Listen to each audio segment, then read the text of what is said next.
Les Autrichiens se sont mobilisés dimanche pour des législatives dont le conservateur Sebastian Kurz, 31 ans, est favori et pourrait faire face à l'épineuse question d'une alliance avec l'extrême droite s'il veut accéder à la chancellerie et devenir le plus jeune dirigeant d'Europe. Ce scrutin est suivi avec attention dans une Europe exposée à la montée des partis populistes et anti-migrants. Le chef de l'extrême droite autrichienne, Christian Strache, a prédit un score historique pour son parti, le FPÖ, en déposant son bulletin dans l'urne à Vienne.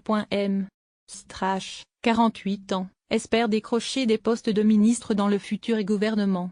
Il y a quelques mois, son parti caracolait en tête des sondages. La donne a changé lorsque Sebastian Kurz, actuel ministre des Affaires étrangères, a pris le contrôle, en mai, d'un parti chrétien-démocrate à bout de souffle et a mis fin à 10 années de grande coalition avec les sociodémocrates, provoquant des élections anticipées. Ce jeune homme au visage adolescent est depuis lors le favori du scrutin, crédité d'une large avance avec environ 33% d'intention de vote. Wunderhüzi, chemise blanche, veste sombre mais sans cravate comme à l'accoutumée, il a voté dans le quartier populaire de Vienne où il a grandi, appelant à un changement pour l'Autriche gouvernée au centre depuis 2007. Avec une image de modernité, un discours très ferme sur l'immigration, des promesses d'allègements fiscaux. Le Wunderhüzi, enfant prodige de la politique autrichienne, a galvanisé son parti, et au-delà. Le chef du FPÖ et le chancelier social-démocrate Christian Kern, 51 ans, sont donnés au coude à coude pour la seconde place.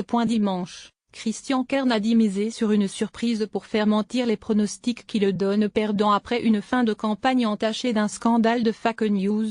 Quelques 6,4 millions d'électeurs peuvent voter jusqu'à 17h00 15h00 GMT. Les premières estimations sont attendues à la fermeture des bureaux de vote. Un nombre record de 890 000 bulletins par correspondance ont été distribués, dont le dépouillement, à partir de lundi, pourrait être décisif en cas de résultat serré. Crédité d'environ 25% d'intention de vote, le FPÖ pourrait renouer avec le score historique réalisé en 1999 par Georg Edé, prédécesseur et mentor de Strache. Le parti était alors entré au gouvernement aux côtés des conservateurs, entraînant des manifestations et des sanctions européennes, scénario aujourd'hui peu probable. La société est plus à droite aujourd'hui, la question des réfugiés a changé beaucoup de choses, a confié à l'AFP Elisabeth Intermeyer, une électrice du SPÖ de 68 ans qui avait manifesté contre le gouvernement noir-bleu en 2000. Paradis autrichien. Si Kurz n'a exclu aucune option, une coalition avec le FPÖ est considérée comme l'hypothèse la plus probable. Je ne suis pas sûr que le pays ait besoin de grands changements, confiait pourtant Tina Arnest, dans un bureau de vote. En Autriche, nous vivons toujours au paradis, ajoutait cette électrice.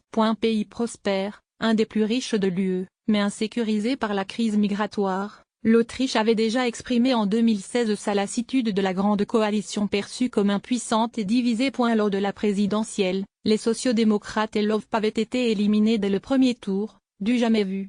Le candidat d'extrême droite Norbert Hofer s'était incliné de peu au second tour face à l'écologiste libéral Alexander Van der Bellen. Christian Kern, issu du monde de l'entreprise, avait été nommé à la chancellerie en mai 2016 à la suite de cette bérésina. Il a assuré que le SPÖ siégerait dans l'opposition en cas de défaite.